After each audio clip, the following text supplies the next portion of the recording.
이 채널의 운영 목적은 홍보, 수익 추구, 정보 공유의 3대 목적을 가지고 운영되고 있음을 알려드립니다. 안녕하십니까, 창고보리의 자동차 여행입니다. 오늘 소개해드릴 차는 2016년 6월에 등록된 쉐보레 콜벳입니다. 28,500km입니다. 사실 이 차가 국내 정식 수입된 적이 없기 때문에 당연히 북미 직수 차량이고 7세대 차량입니다. 콜벳 하면 바로 미국 스포츠카의 상징이죠. 그만큼 인기가 좋은 전통이 있는 모델이기도 합니다. 근데 이 차는 그냥 노멀 모델이 아니고 바로 G06입니다. G06는 대단한 스페셜 트림인데요. 바로 650, 89라는 숫자로 대변할 수 있을 것 같습니다. 이게 뭐냐? 바로 650마력, 89kg 포스미터의 토크를 내는 어마어마한 녀석이기 때문입니다. 보통 우리가 알고 있는 슈퍼카, 페라리, 람보르기니 이런 차들도 대부분 600마력, 정말 높아도 700마력대입니다. 그러니 이 차는 성능만 따져봤을 때 준슈퍼카라고 할 수 있는 차량입니다. 대단하지 않습니까? 사실 일반인들이 이런 숫자를 보았을 때 정말 어떤 정도의 성능인지 전혀 감이 오지 않으실 겁니다. 저 역시 마찬가지입니다. 쉐보레 콜벳은 머슬카의 대명사입니다. 그만큼 미국의 상징이기도 한 이 차는 도대체 얼마일까요? 판매 가격은 9,700만 원입니다. 개인 거래이고 굉장히 비싼 고가 차량입니다. 그럼 저와 함께 차가 있는 서울로 함께 떠나보시겠습니다. 시청해주셔서 감사합니다. 여기는 서울의 한 작은 모텔입니다. 5만원짜리 방인데 정말 작죠? 정말 작습니다. 이렇게 어저께 대충 잤고요. 원래 제가 밖에서 사는 거 별로 안 좋아해서 집에 갔다가 비행기 타고 다시 아침에 서울로 올라오려고 했는데 어저께 너무 늦고 피곤해서 그냥 서울에서 자고 지금 9시 11분인데 10시까지 지금 쉐보레 콜벳을 보러 갑니다. 일단 대충 다 챙겼으니까 물 나머지 마시고 짐 정리해서 나서도록 하겠습니다.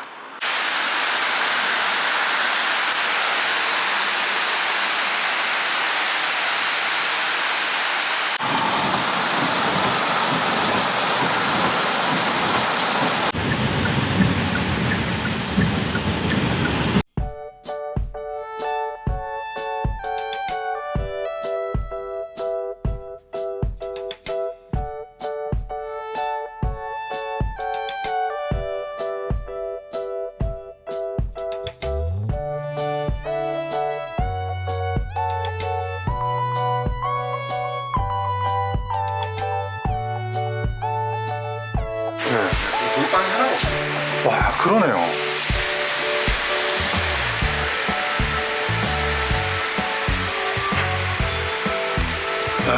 이 서브프레임은 진짜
이 차의 가장 큰 특징은 바로 이 세라믹 브레이크입니다. 이 세라믹 브레이크는 고온에서 좋은 제동력을 가지고 있습니다. 그 점이 이제 가장 큰 특징이고, 대신에 좋은 제동력이 조금 다소 상대적으로 부족하다고 알려져 있습니다. 그리고 여기 보면 G06라는 배지가 있습니다. 슈퍼차저, 차는 슈퍼차저 엔진이니까 그런 부분이 있고, 그 다음에 카본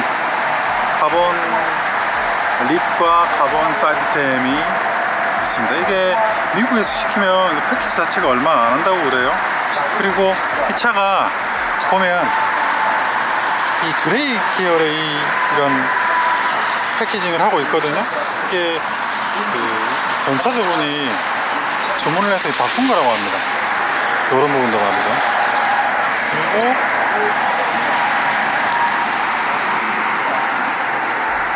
이런 것도 다 바꾸셨다고 해요.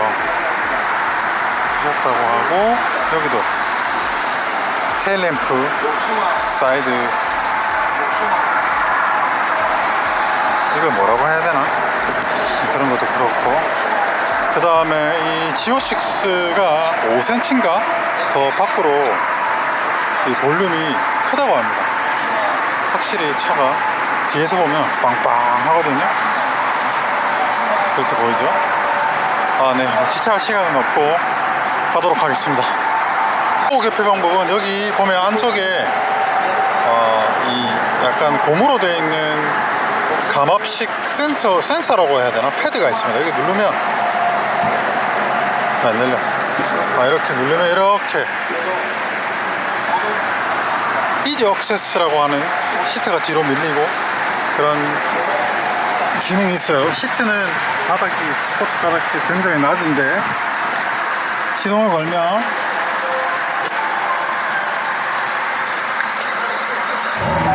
시트가 안으로 들어가고요.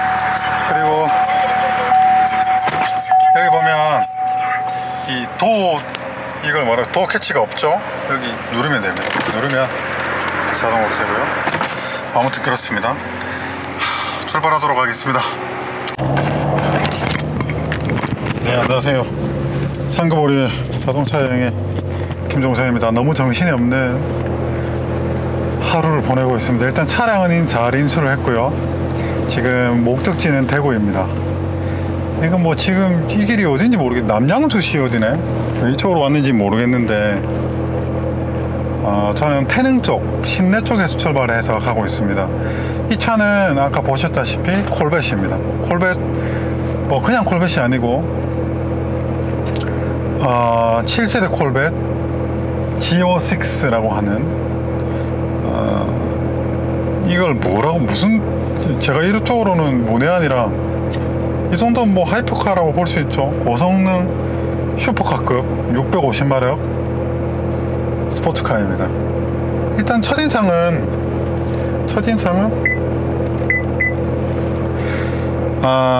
이 차 프레임 바디란 말이에요. 그 다음 외판은 FRP 강화 플라스틱 같은 거고, 기본적인 뼈대, 그러니까 기본적인 화물차하고 똑같아요. 프레임에 서브 프레임을 달아서 각종 뭐 하체 부품들, 뭐 링크들 다 달아놓고 그 위에 이제 이 캡을 올려놓은 겁니다. 플라스틱 캡을. 그래서 이 차는 좀 극단적으로 말씀드리면 굉장히 낮고 빠른 화물차예요. 근데 화물은 아니죠. 굉장히 낮고 빠른 화물차의 구조를 갖고 있습니다. 픽업 트럭도 마찬가지죠. 픽업 트럭은 뒤에 그냥 짐칸이 있고 화물차는 뒤에 짐칸이 있을 뿐이지, 이 차는 짐칸이 없다 뿐이고 차가 낮고 그다음 굉장히 힘센 엔진이 들어가 있는 그런 전용 다만 차에는 화물칸이 없는 스포츠카로 만들어 놓은 화물차의 포맷을 갖고 있다. 극단적으로 말씀드리긴 그렇습니다. 왜냐하면 프레임 바디니까요.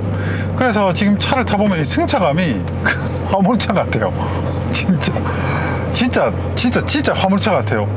우리가 화물차 하면 뭐 어떤 차가 생각나십니까? 저는 포터가 생각나거든요. 포터 운전석 타보면 어때요? 승차감 생각보다 괜찮거든요. 왜냐하면 엔진 바로 위에 사람이 앉고, 그 다음에 그 차는 후륜구동 베이스이긴 하지만 잠자리처럼 생겨가지고 앞머리가 무겁단 말이에요. 그 다음에 서스펜션이 적당히 이제 무게 배분과 무게 중심을 갖고 그 위에 타고 있기 때문에 승차감 나쁘지 않아요. 하지만 이 차는 그렇진 않죠. 엔진이 앞에 있고 그 다음에 후륜구동이죠. 후륜구동인데 이 차 지금 제가 정확한 제온을 못 보고 왔습니다. 근데 생각보다 그렇게 무겁진 않은데요. 1500km 안 나갈 것 같은데 1400km도 안 나갈 것 같은데 느낌이 그 정도 되는데 차가 600마력이란 말이에요. 그래서 아무튼 키 낮은 그냥 스포츠카처럼 만들어 놓았지만 기본적인 이 골격과 뼈대 그 다음에 이 차를 만드는 이 접합 구조는 화물차하고 똑같습니다. 전 그렇게 봐요. 무식한 소리일지 모르겠지만 그렇습니다. 성능을 논외로 하고 말입니다. 감성적으로는 그렇습니다. 그리고 또 하나 조금 약간 좀 생소하거나 실망스러운 거. 이 전자식 스티어링 이 감각은 사실 스파크랑 별로 다르지 않습니다. 물론 스파크보다 더 가볍거나 하진 않지만 그런 느낌이에요. 이 조향의 조종성의 감각들 그 다음에 정교함은 뭐 스파크가 더 좋은 거 아닌가라는 기분이 들 정도로 그래요. 뭔가 조금 인위적입니다. 이게 감도도 그렇고 느낌이 그렇고요. 뭐 차야 뭐 지금 이 차 뭐 얼마 안 타 몇천 킬로 타지도 않은 그냥 새 차입니다. 차 컨디션은 새 차고 이 캐빈 공간은 세월의 까마로하고 비교가 안 될 정도로 까마로는 약간 승용차의 느낌이라면 얘는 그렇지 않습니다. 그냥 아무래도 프레임 위에 탁 이게 캡이 올려져 있어서 그런지 공간이 협소합니다. 레그룸도 협소하고요. 시트도 그렇게 별로 그렇게 안 넓고 아무튼 그렇습니다. 일단 뭐 엔진 파워트레인이야 옛날 CTSV 때 만나봤었죠. 그래서 느낌이 똑같아요. 그 느낌이랑 똑같고 뭐 출력이야 뭐 잘 모르겠습니다. 650마력 그 정도 되고 나머지 이런 기본적인 어떤 이런 레이아웃이나 구성은 그냥 쉐보레 차하고 똑같아요. 그냥 쉐보레 차예요. 쉐보레 차. 올류 크루즈, 뭐 말리부 이런 거하고 똑같은 구성을 가지고 있습니다. 통풍 시트 양쪽, 조수석, 운전석 다 있고요. 그리고 이런 스위치들이나 이런 거는 그냥 스파크랑 똑같은데요. 이건 아무래도 GM 공통으로 쓰는 거겠죠. 그래서 차는 뭐랄까 굉장히 터프합니다. 섬세하고 뭐 독일차 같은 느낌 전혀 아니에요. 터프하고 그 다음에 이게 아무래도 오픈탑이니까 여기 오픈탑의 접합 부분 이쪽과 그 다음에 뒤쪽 부분에 약간 이게 차가 비틀림 저항을 받을 때 약간 삐걱삐걱거리는 소리가 나고 굉장히 넓은 폭에서 오는 타이어의 구르는 타이어 구름 소음이 크게 들어오죠. 그래서 보통 스포츠카를 타면 처음에 뭐 박스터도 그때 마찬가지였고 처음에 딱 첫 느낌은 시끄러워, 전화 통화가 왜 이렇게 힘들지 뭐 이런 느낌이 듭니다. 그렇고 도로를 굉장히 노면을 많이 타죠. 그래서 일단 아무튼 첫인상은 그래요. 시작부터 막히지. 아무튼 이 차는 뭔가 잘 정리되어 있는 그런 독일차하고는 좀 약간 결이 달라요.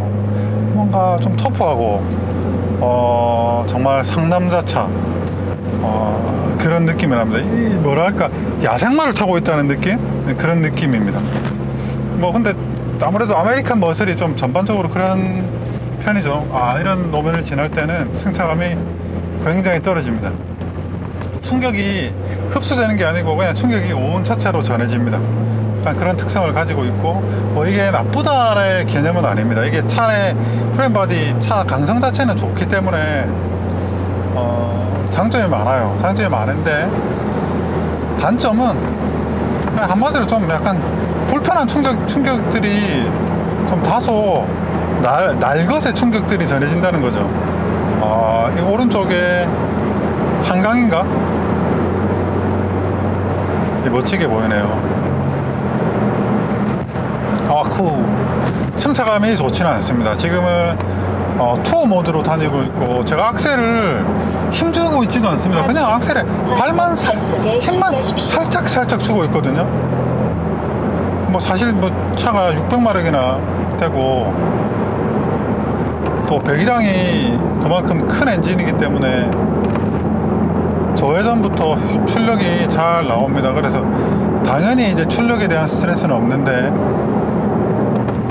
차가 기본적으로 앞이 길고 뒤가 짧고 이런 느낌이지 않습니까? 물론 뭐 뒤가 짧다 그렇지도 않지만, 그래서 CTS하고는 완전히 좀 느낌이 다릅니다. 이 차는 전형적인 스포츠카의 그런 예민함을 가지고 있고요. 그런 의미에서 예전에 그 닛산 370Z도 전용 포맷을 가지고 있지 않습니까? 뼈대를. 이 차도 마찬가지입니다. 네, 전용 뭐 공유하고 있는 플랫폼이 없을 거예요. 이게. 아유, 또 비가 많이 오네. 일단 승차감은 좀 떨어진다. 그 다음에 기본적으로 이 차가 배기음이 크고, 타이어 구름, 그러고 보니까 타이어 구름 소음 이 정도면 타이어가 새 타이어라서 그렇구나. 지금 타이어 폭에 비해서 굉장히 조용하고 정숙한 편입니다. 이 정도면.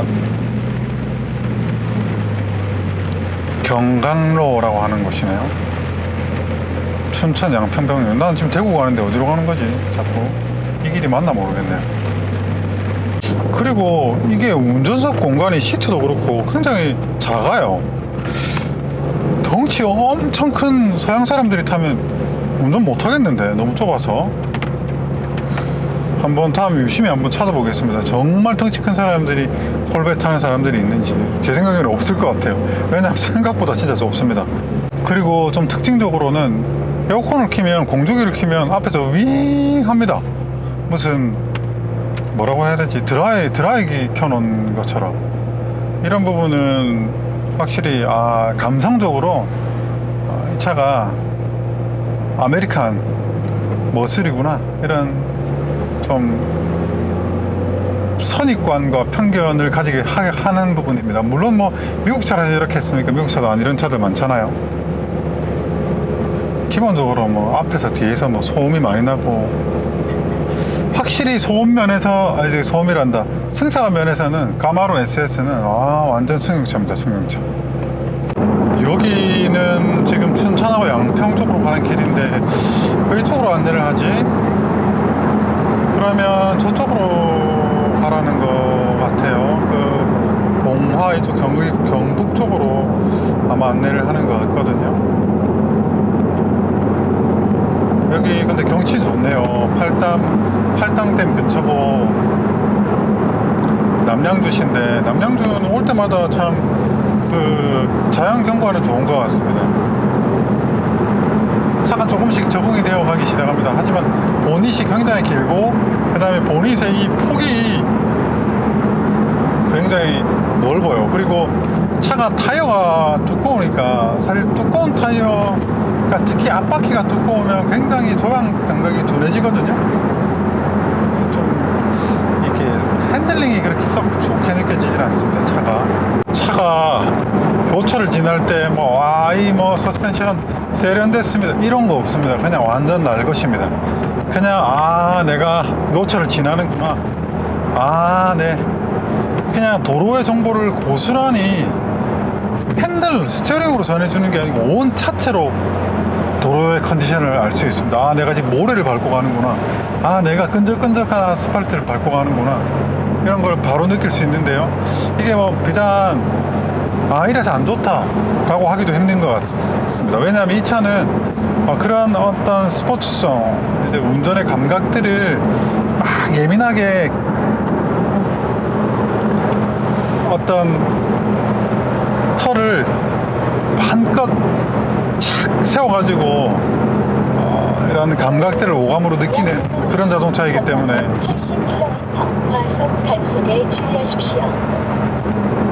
그리고 의외로 앞뒤 피칭이 있습니다. 의외로 앞뒤 피칭이 좀 있고, 뭐랄까요, 이게 좀 생소하다. 잠시 후 과속 단속에 이렇게 쉽게 주의하십시오. 우리가 흔히 전륜구동차를 많이 탔던 사람들이 이 차를 타면 굉장히 생소함을 느낄 수 있을 것 같습니다. 프론트 앞쪽에 무게가 생각보다 많이 안 실려 있다는, 하중이 앞쪽밖에 많이 안 실려 있다는 느낌을 많이 받아요. 아무래도 이 차가 고른구동이니까 그렇긴 하겠지만 그만큼 뒤쪽이 길고, 이 차는 브레이크를 제동을 할 때 혹은 코너를 들어갈 때 앞쪽에 하중을 좀 많이 실어주면서 들어가야 접지를 잘 활용할 수 있을 것 같습니다. 운전이 만만할 차 같지는 않습니다. 한계 영역에서요. 여기는 경기도 양평군입니다. 근데 왜 이쪽으로 안내를 하지? 언뜻 이해가 잘 안 가는데. 여기 양평 좋네요. 저번에도 그 아우디 전해드릴 때 이쪽으로 왔었던 것 같은데, 양평 멋집니다. 이 강변이. 네, 혹시나 싶어서 내비를 잘못 설정했나라고 봤더니 맞네요. 아마 충부 내륙 고속도로로 안내하기 위해서 그런 것 같습니다. 여기 어디서 뭐 충부 내륙으로 합류하는 구간이 있나 봐요. 아무튼 여기 좋다, 양평. 그러고 보니까 다음에 아이들 데리고 이쪽으로 한번 오고 싶다 하는 생각이 드네요. 근데 차가 너무 많이 막히니까. 좋긴 합니다. 이거 시트가 은근히 좀 불편하다. 시트가 아주 막 편안하거나 그런 시트는 아닙니다. 지금 이 차가 인상적인 거는 생각보다 연비가 거의 뭐 이렇게 RPM을 많이 안 쓰고 다녀서 그런지 연비가 좋습니다. 이 차가 지금 그 가변 실린더 장치가 달려있지 않습니까? 근데 판매자분께서 하시는 말씀이 가변 실린더 기능을 죽였다고 해요. 근데 그럼에도 불구하고 연비는 기름 게이지 떨어지는 게 눈에 안 보일 정도로 잘 못 느끼겠어요. 좋습니다. 양평 만남의 광장입니다. 촬영을 좀 하고 가려고 했는데 비가 너무 많이 와가지고 쉽지 않네요. 일단 다시 목적지가 약간 바뀌어서 목적지 설정하고 가겠습니다. 진짜 힘들다, 힘들어. 네, 딱 비가 많이 오네요. 일단 이제 좀 적응이 됩니다. 이제 그래도 한 1시간 가까이 운전을 했죠. 그래서 조금 적응이 되고, 차도 뭐 GM차 아니랄까봐 카마라도 그랬듯이 통풍 시트도 있고 뭐 제법 괜찮습니다. 그리고 차는 이쪽에 이제 파워트레인 그 드라이브 샤프트가 지나가고 하니까 열이 굉장히 뒤쪽에서 이쪽으로 보면 뜨끈뜨끈합니다. 그리고 발 아랫부분에서도 바로 여기 엔진이 있거든요. 여기 바로 여기 앞에. 그래서 열기가 느껴집니다. 지금 에어컨을 켰는데도 지금 악셀 페달, 그러니까 요 밑에 공간들은 뜨끈뜨끈합니다. 이게 예전에 투스카니도 그랬거든요. 차가 엔진이 열이 많다는 얘기죠. 지금 뒤쪽 거울을 보면 이 차 타이어가 얼마나 굵은지 실감이 됩니다. 그 물보라를 엄청나게, 타이어가 물보라를 엄청 튕겨내고 있습니다. 역시 이제 아메리칸 머슬답게 이렇게 크루징에 느껴지는 이런 느낌들은 제법 괜찮습니다. 그리고 직수차인데 얘는 마일 표기가 아니네요. 킬로미터 표기가 돼 있고 계기판은 220밖에 안 돼 있어요. 스파크하고 똑같네. 저속 영역에서 다소 불편하게 느껴졌던 승차감이 고속 영역으로 오면서 완전 180도로 바뀌었습니다. 고속으로 오니까 차의 강성도 굉장히 단단하게 느껴지고, 고속에서의 승차감은 오히려 저속에서보다 더 좋게 느껴집니다. 근데 어떻게 보면 당연하죠. 고속도로 노면이 반듯하니까요. 그렇다 하더라도 저속에서의 불편감만큼은 아니기 때문에 네, 이 정도면 역시 이제 괜히 고성능 차가 아니다라는 생각이 들고요. 다만 고속으로 올라올수록 타이어의 구름 소음이 점점 확대돼서 사실상 옆 사람하고 대화를 할 때는 좀 톤이 많이 올라가야 될 것 같습니다. 그 전화 통화를 할 때도 마찬가지겠고요. 이런 점은 사실 이 차뿐 아니라 거의 모든 스포츠카의 공통적인 현상이라고 볼 수 있습니다. 아무튼 고속도로에 차가 없으니까 굉장히 좋고, 또 다소 뭐랄까 이 느낌이 굉장히 특이한데, 전형적인 후륜구동차의 그런 느낌이 아니에요. 이 차가 앞에 굉장히 가볍게 느껴져요. 앞이 굉장히 가볍게 느껴지고, 그리고 굉장히 또 앞이 예민합니다. 스티어링이 좀 예민하네요. 고속에 올라올수록 더 그렇게 느껴지고, 말씀드린 대로 이 차는 앞 타이어의 하중을 얼마나 잘 걸어주는가가 이 차의 운전 재미라고 할까? 그런 부분이 아닐까라고 생각합니다. 물론 뭐 무지막지한 직진 가속 성능은 말할 것도 없죠. 사실 비가 너무 많이 오니까 뭐 제가 젖는 건데, 차도 뭐 물이 들어오고 카메라도 계속 비를 맞고 하니까 제 마음껏 촬영을 많이 못해요. 그런 점은 좀 양해를 부탁드리고, 차는 뭐 그냥 고성능 차이니까, 고성능 주행을 안 하고 있으니까 뭐 사실은 좀 불편한 게 많죠. 특히 시트가 굉장히 불편합니다. 이게 이런 시트는 진짜 오랜만에 앉아보는데 시트가 너무 불편해요. 이게 뭐 어떻게 해도 편하지가 않습니다. 이런 부분은 이 차의 가격대를 생각하면 좀 아쉬운 부분이라고 생각을 합니다. 시트가 기본적으로 형상도 홀딩 능력도 떨어지고, 그렇다고 해서 좀 약간 이렇게 파묻혀 있는 느낌도 덜하고, 기능성도 떨어지고, 아무튼 좀 아쉬운 부분이 많아요. 이런 부분은 조금 차라리 좀 푹신한 쪽으로 가서 하든지, 아니면 기능적으로 확 잡든지 이래 줬으면 좋겠는데, 이도 저도 아닌 부분이 좀 아쉽고, 그리고 확실히 승차감은 조금 날섰어요. 날선 승차감을 가지고 있기 때문에, 특히 이런 비가 오는 날에 그냥 스포츠 모드로 놓고 악셀 콕콕 밟아가면서 탔다가는 바로 차 날아갈 것 같습니다.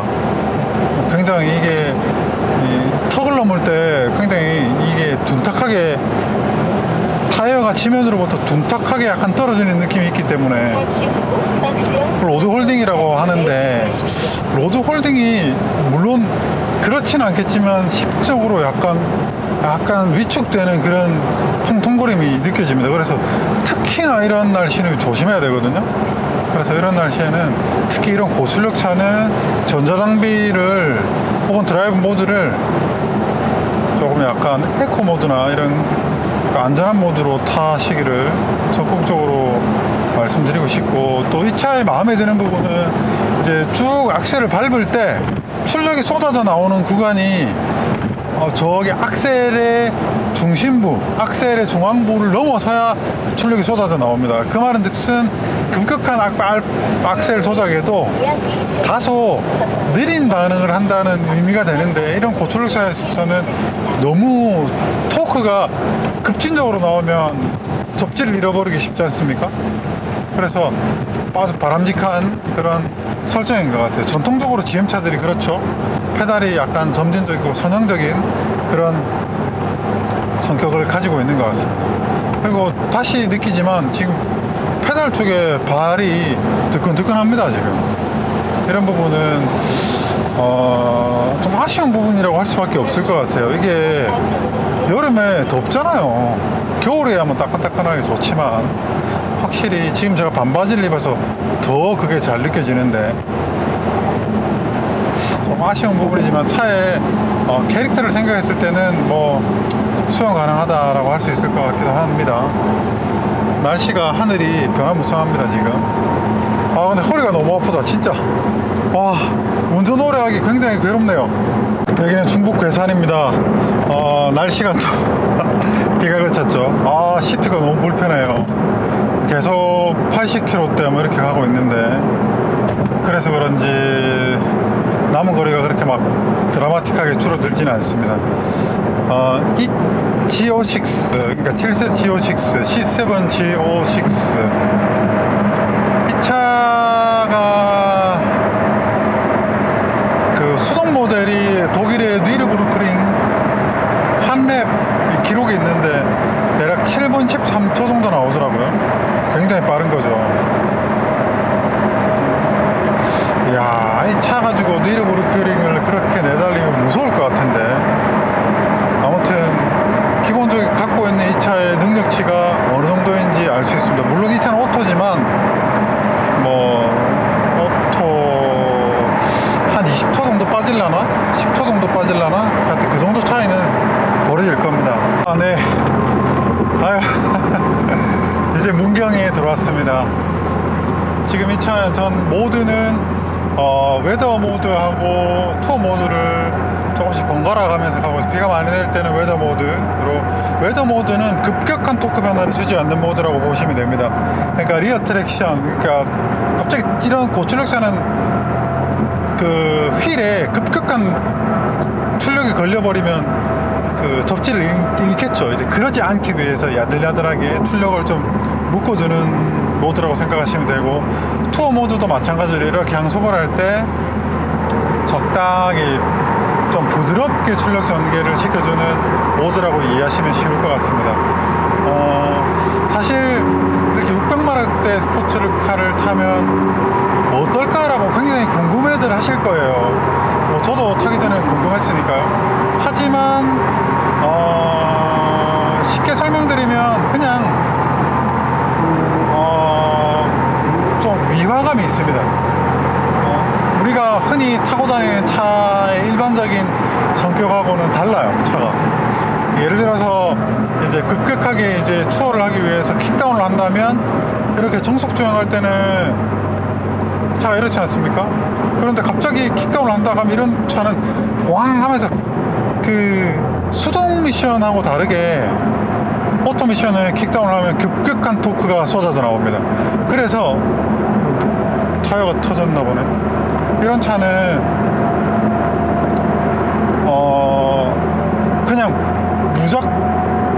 무식하게 악셀에 힘을 막 주면 좀 위험하죠. 그래서 전자장비를 끄는 것은 도로의 상황이나 또 이 차의 이제 익숙함이나 이런 거에 따라서 좀 많이 좀 자제가 필요한 편입니다. 저도 이 정도 차에서는 말이죠. 그래서 이런 차는 좀 차가 익숙해지거나 아니면 어떤 제한된 상황을 제어할 수 있는 제한된 상황에서 차를 출력을 해제하거나, 대표적으로 서킷이 되겠죠. 예를 들어서 이런 차 가지고는 와인딩 타면 좀 위험하죠. 타이어도 그 열이 좀 올라야 되는 타이어고, 특히 이렇게 세라믹 브레이크가 적용되어 있는 차는 더더욱 열이 좀 올라야 제동력이 마음껏 나오기 때문에. 근데 세라믹 브레이크가 생각보다는 제동력이 이렇게 일상 주행할 때는 제동력이 부족하다 이런 거 잘 못 느끼겠습니다. 충분히 좋아요. 편하고. 물론 차의 컨디션이 신차급이라서 그럴 수도 있겠지만요. 이렇게 요철 지날 때는 우리 그 토션빔 있지 않습니까? 토션빔보다 더한 충격입니다. 네, 이제 선산휴게소를 앞두고 있고 1.7km 앞에 선산휴게소입니다. 기름은 절반보다 조금 더 들어 있었는데 지금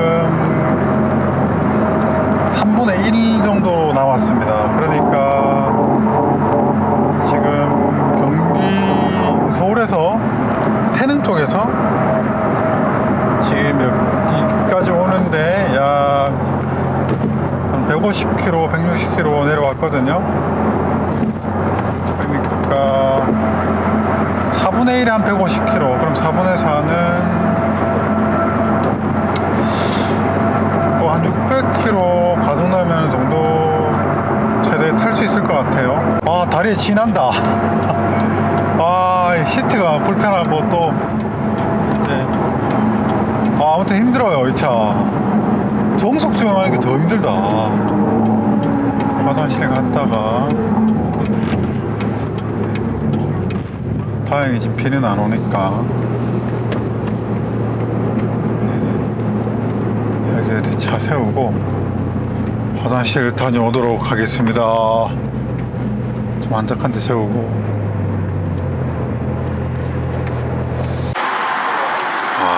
멋지다, 그죠? 대원도 수지라고 하는 산사조개소 옆에 저수지입니다. 여기는 산사조개소입니다. 화장실 좀 다녀오고 다시 출발하겠습니다. 네, 이제 남은 목적지까지는 67km 남았습니다. 이거 그것도 뭐라고 해야 되지? 어라운드 뷰 카메라도 있구나. 뭐 사실 수박이 겉핥기를 하고 지금 제가 말씀을 드리는 거라 이 차를 뭐 그렇게 평가하기는 힘들고 굉장히 승용차에 가까운 이 조향 감각을 가졌고 하지만 분명히 날카롭긴 합니다. 그 다음에 굉장히 터프한 하체를 가졌고 무지막지한 출력을 가진 그런 차량이라고 생각을 합니다. 이 차는 좀 미션이 지난번 그 CTS-V보다 좀 더 부드럽다는 느낌이에요. 뭐 길들이기에 따라서 다를 수 있겠지만, 그리고 타이어가 거의 신품급 타이어가 꽂혀 있어가지고 일단 하부 소음이 생각보다는 좀 덜 시끄러웠다 그런 부분을 꼽을 수 있겠고, 시트가 조금 불편해서 시트는 좀 아쉽다 이렇게 마무리할 수 있을 것 같습니다. 뭐 아메리칸 멋을 글쎄요, 멋을 느끼기 너무 정숙도 영만해서 그 부분은 뭐 네 다루지 못하겠고 조금 불편했던 그런 구매 시승 후기를 전할 것 같습니다. 사실 이 차는 배기 감성으로 타는 차인데